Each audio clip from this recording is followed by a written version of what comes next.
Hey guys, today I'm going to do another basketball video and I'm going to go over some things I've already wrote about in my blog. And for some people that don't read my blog, it's good to have a YouTube version of me narrating these things, and kind of want to go over them. There's some good debates. So the first one I'm going to go over is one of the first articles I wrote about the NBA. I wrote about the greatest NBA players in each position. So this is a little bit different than my top 50 NBA players of all time video, because it's by position, which I think is a little bit more fair, because I agree with what Rick Barry said about you can't really compare players not by position, because it's a little bit unfair. For example, everyone thinks that Michael Jordan is the greatest basketball player to ever play the game. But the thing is, you can't really compare with Wilt Chamberlain or Kareem Abdul-Jabbar, because they play different positions, right? I mean, Michael Jordan is the greatest shooting guard of all time for sure, but as a center and comparing him to like a center is pretty ridiculous, right? Because they do different jobs. So it's like comparing like a outfielder and a pitcher in baseball. It's just pretty ridiculous, which I think ranking by position is a lot more fair and seems more sensible. So I'm gonna go by that. So this is the first article I wrote. First one I went with point guards, and this is I'm going to do like 10 of each player of each position. So I'm going to do 10 of each position: point guard, shooting guard, small forward, power forward, and center, the 5 positions of basketball. So let's go. Point guard. Number 1, obviously Magic Johnson, the greatest point guard ever. Nothing more really needs to be said about that. You have all his stats. I have all the stats and awards written down right here. Highest average assists per game, 11.2, and just one of the all-around greatest players of all time. Number 1. Number 2, Oscar Robertson, again, one of the greatest all-around players of all time. Nothing more needs to be said about that either. Number 3, I put John Stockton over Isaiah Thomas, because I think John Stockton, he was like the more prototypical point guard, and his assist average is the second most all-time, 10.5, right, per game, and just his longevity was amazing. So in terms of just being a pure point guard, I put John Stockton. Number 3. Number 4, I put Isaiah Thomas, coming right after that. Great leader, and was it the 4th most highest assist average? I think it might be. It's Magic Johnson, John Stockton, Chris Paul, Isaiah Thomas. Yeah, the 4th most assist average of all time. So Isaiah Thomas, the leader of the Detroit Bad Boy Pistons. Number 4. Number 5, I have Bob Cousy here actually, because I think he's a little bit underrated because he played in a previous era, but in terms of greatness, and we're judging by greatness here, in terms of greatness, Bob Cousy really paved the way for a modern point guard. I know his shooting percentage wasn't that good, but as a prototypical point guard, that's why I put Bob Cousy number 5. His legacy is really up there. And 6 championships, of course. Number 6, Jason Kidd, another do-it-all point guard. Pretty much good everywhere except for shooting. Basically the modern, kind of like a modern-day Magic Johnson type, Oscar Robertson type of guy. Number 7, Chris Paul, and I put Chris Paul ahead of Steve Nash because I think his career has pretty much already surpassed him. Neither of them really went to a finals before, but Chris Paul can do everything. He can defend well, he's a good scorer, and has a higher assist per average than Steve Nash, so I put him ahead. Number 7, CP3. All right, number 8, Steve Nash. One of the great point guards, great shooter, and led to the Suns on one of their most dominant seasons, 2 MVPs, all that. All right, number 9, Steph Curry. A little bit early, but I think Steph Curry deserves to be top 10 point guard at this point. Just a greatest shooter of all time, and probably will be MVP again this year. Maybe good chance of being a champion this year again. So Steph Curry, number 9. Number 10, I have Walt Frazier. Walt Frazier, he was the point guard of the Knicks. A lot of people think he was the greatest Knick of all time, over Willis Reed and Patrick Ewing. So yeah, definitely he was the leader of the Knicks during the 70s. I know Willis Reed was the captain, but Frazier basically commanded the point. So that's my point guards, top 10 all time. And shooting guards, I have Michael Jordan number 1, obviously. Nothing more needs to be said about that. Number 2, Kobe Bryant, another obvious thing. I don't really need to say much about this one either. Alright, number 3, Jerry West. I think most people would probably put West in number 3 position. Just all around great point guard and shooting guard, and can pretty much do it all. Just he's a guy that's really probably the most unselfish out of these top 3 actually. So Jerry West, the best shooting guard of the 60s, number 3. Number 4, Dwayne Wade. At this point, probably fair to put Dwayne Wade at number 4, and I don't think anyone would really disagree with this. 3-time champion, and really had a great finals in 2006 and helped LeBron win his championships, of course, and a better sister than Kobe Bryant. So here it is, D Wade. Number 5, I have Allen Iverson, and the reason I have this is just because Allen Iverson, even though people say he's selfish, he did average 6 assists a game, which is not bad at all. And as a point guard, he's such a great scorer. 26.7 points per game is incredible. I know he wasn't efficient, but in terms of volume shooting, he's just right up there with Kobe Bryant. So I'm number 5 as a shooting guard. Number 6, George Gervin. Again, great shooting guard. 4 scoring titles, just like Iverson. So I put him right below Iverson there. Not quite as many assists per game, but a better rebounder. Number 7, Clyde Drexler. Some people might put Drexler above Gervin and Iverson. I'm fine with that, but Drexler's up there. He just wasn't as good a shooter as the other two. Sorry, not as good a scorer as the other two. But he was definitely better, well-rounded player. Good assist average, good rebound average. Yeah, pretty much he's just well-rounded player. But as a shooting guard, I would probably still take Iverson and Gervin over him. Okay, Sam Jones, number 8, 10-time champion. Nothing more needs to be said. Just a really clutch player. And second or third best player on the Celtics during the 60s. So Sam Jones, number 8. Number 9, I have Ray Allen. Ray Allen has the top, top 3-point shooter in the NBA history, although he might be surpassed by Steph Curry sometime in the future. But for now, I'm number 9. Very, very, very good clutch player as well. So Ray Allen, number 9, and number 10, I Pete Maravich. Sorry, Reggie Miller, I don't have you on here, but Pete Maravich, I think his stats were better, and as a shooting guard, I think if he was on a better team, he would have gotten more done. But stats-wise, he's fantastic. 24, 4, and 5, and that's shooting guards, top 10. All right, now I'm going with small forwards. And number 1, I put LeBron James over Larry Bird, just because of his defense, his athleticism. I think at this point, LeBron James can be considered for number 1. Number 2, I have Larry Bird, the obvious number 2. And definitely swappable with LeBron James, depending on who you like. But LeBron was definitely a better rebounder. So, and definitely one of the best players ever. So, number 2, Larry Bird. Number 3, Dr. J. If you include his ABA stats, 4-time MVP, 3-time champion, 2 times finals MVP. Nothing more needs to be said about that. Just all-time great. Number 4, John Havlicek. This is a little bit controversial because some people may not have Havlicek in the top 5 all-time, but I do, because his outstanding finals record, 8-0, is very, very clutch, and just all-around great player during most of his career. I think he can be an all-around great player as any of these guys. So just look at his average, 21, 6, and 5. So that's pretty good for considering his career.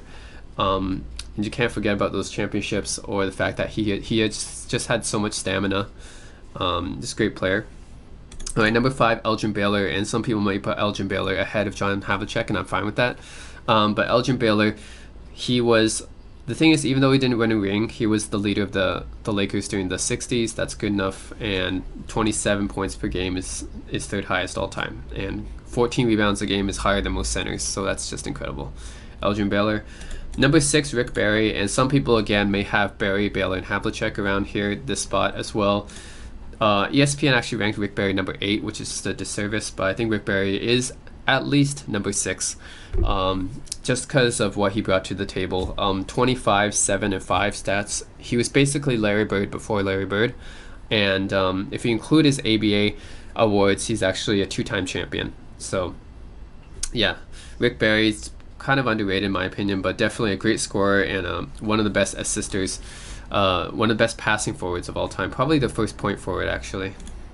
All right, number 7, I have Kevin Durant. At this point, I can put Kevin Durant in the top 10, and I think he's top 10. 27.4 points per game, what do you know? Same as Elgin Baylor, but in today's times.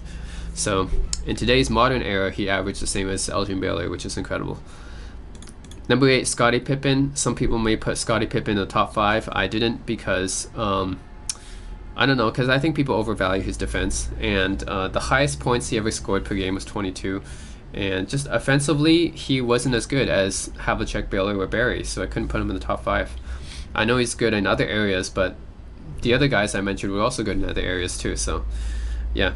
Except for defense, but it depends how highly you rate Pippen's defense. I don't want to put him in top 5 for me. Paul Pierce I put at number 9. I think he is definitely top 10 small forward of all time, so Paul Pierce goes there. Number 10, Dominique Wilkins, just because he was such a great scorer and one of the top of the 80s, along with Alex English and Adrian Dantley, along with those guys. He was probably the best out of all of those scoring forwards. All right, and Bernard King. All right, power forward, let's go there. Tim Duncan, of course, the greatest power forward of all time, with 5 rings, 2 MVPs, 3 Finals MVPs, and won a ring in 3 different decades. Nothing more needs to be said about that. 2, Karl Malone. I have Karl Malone here. Some people may even put him over Tim Duncan, but as a pure power forward, he could be arguably the greatest, right? 25 points per game, second all-time leading scorer of all time. So, yeah, Karl Malone, number 3. Bob Pettit at number 3. This might be a surprise to some of you who put Barkley or Nowitzki in number 3 spot. But at Bob Pettit, his stats are incredible, 26, 16, and 3. I mean, if we put Bill Russell and Wilt Chamberlain in top 5 centers of all time, why don't we put Bob Pettit in the top 5 power forwards of all time? We should, right? Because he played in an old era, but we don't discount that because he was so great in his era. So Bob Pettit, number 3. Number 4, Charles Barkley. Again, in his prime, probably the second best player on earth, next to Jordan, and I would probably put prime Barkley over pretty much any power forward if you're talking about primes. I think Barkley was incredible in his prime. So number 4, Charles Barkley. Number 5, Kevin Garnett over Dirk Nowitzki because of his defense, and 4 assists a game is pretty dang good. Just the same as Charles Barkley, I think. Yeah, I think that Barkley and Garnett actually have the highest assist average for power forwards. So Garnett is a really good assister, and he does everything else well too. So have number 5. Dirk Nowitzki at number 6. Some people may put him in top 5, which is fine. But for me, he's not really a traditional power forward because he's a power forward that shoots from 3-point range, which is crazy. To me, he's like a small forward that plays power forward position, but he's basically like a small forward, like a shooting power forward, which is really weird. But he doesn't have as much rebounds, that's why, because he doesn't play as much in the post. All right, Elvin Hayes, number 7. That's probably where he belongs. I mean, when people think about those guys and they put Elvin Hayes or Bob Pettit after that, I think that's fine. Elvin Hayes, the best power forward of the 70s, so he goes there. Kevin McHale, some people may put him in the top 5 even, but I didn't because I know he has really good post moves and stuff, but he was really never a number 1 option in his entire career. He was just a second option, so kind of got the Pippen. I kind of put him in the Pippen kind of role position. Maybe he could have been better if he was a first option, but he wasn't. So here goes number 8. Bob McAdoo at number 9. He's also center, but I put him as a power forward. Yeah, and I think he's fine. He's fine there. Just great scorer. Probably Dirk Nowitzki before Dirk Nowitzki. And then number 10, Dolph Schayes. Some people may think of him as a small forward, but I put him in the power forward position. And yeah, probably one of the best of the 1950s. So there we go.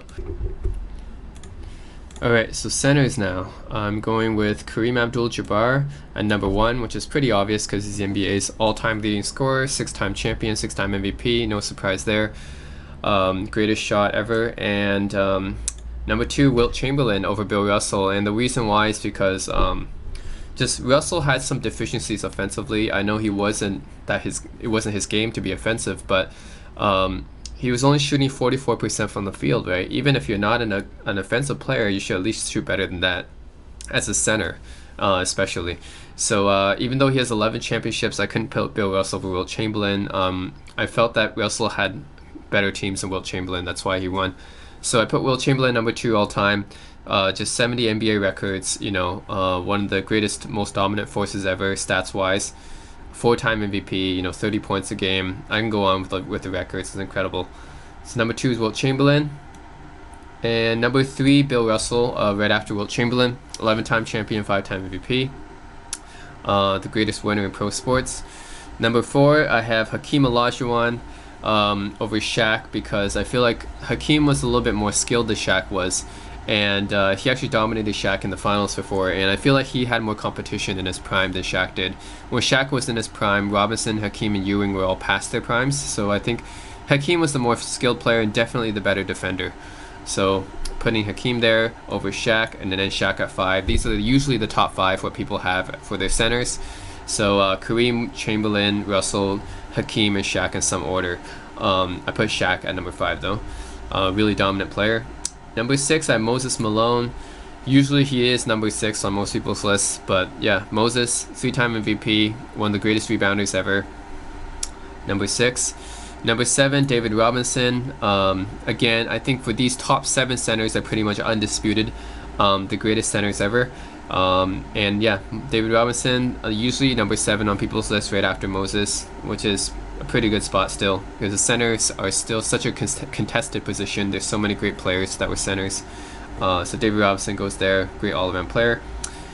Number 8, a little bit contentious one, Willis Reed.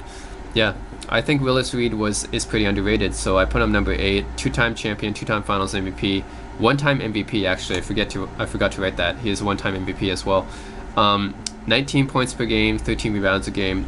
I think it's because his career was so short, and he played in the 60s and 70s, which is why he's a little bit underrated. But he was the captain of the Knicks during their only 2 championships, so he's number 8. Number 9 at Bill Walton, because I feel like people think that Bill Walton was overrated because his career was so short due to injuries, but in his prime, I think he was definitely one of the greatest centers ever, and putting him top 10 just because of that short stretch during his career where he was undisputedly the second best center in the NBA right next to Kareem. So put him up there just because of that. 13, 10.5, and you know, I'm judging players based on what they accomplished, and he actually accomplished a lot. He accomplished enough actually when he was healthy. So it's number 9. Number 10, a little bit of a strange choice here, but I pick Artis Gilmore because I'm putting some ABA stats with this as well. But Artis Gilmore, he's a 1-time champion, 1-time MVP, counting the ABA stuff, 1-time Finals MVP, 5-time All-NBA, 11-time All-Star. So his stats are definitely good enough, and I think he's underrated by most people because he played in the ABA. But yeah, definitely I think he's top 10 all-time if you count those stats in. And yeah, I know a lot of people may put number 10, they might have put Patrick Ewing, they might have put Dave Cowens, they might have put Wes Unseld. But I have Artis Gilmore over all of those guys because I feel Artis Gilmore deserves to be top 10 if you count his whole career, including his ABA. So that's it. That's my whole list of the greatest NBA players of all time. And yeah, let's go on to my next topic now. And one thing I want to mention is just for the centers is probably the most contested position in NBA history. There were just so many great centers. As you can see, my entire list is just full of MVPs. All these guys had all at least one MVP. Kareem had 6, Chamberlain had 4, Russell had 5, Hakeem had 1, Shaq had 1, Moses had 3, Robinson had 1, Willis Reed had 1, Bill Walton had 1, and Artis Gilmore had 1 in the ABA. So all the centers that I listed have MVPs, and yeah, you can see the majority of MVPs in NBA history pretty much went to centers. So yeah, for most of NBA history, it was a centers game until we recently switched to a more guard-oriented game. So that's why center is probably the most contested position. But for a top 5 all time, if you were to ask me, these would be my top 5 because it's by position, right? Magic, Jordan, LeBron, Tim Duncan, and Kareem. Although if you were to really ask me if I could swap positions, then I would probably put Hakeem in Tim Duncan's position because I think Hakeem is a better player than Tim Duncan. I would probably put him in Tim Duncan's position, and then it will be Magic, Jordan, LeBron or Bird, and Hakeem, and then Kareem or Wilt. I think either of them would be fine. So that's probably my top 5 of all time.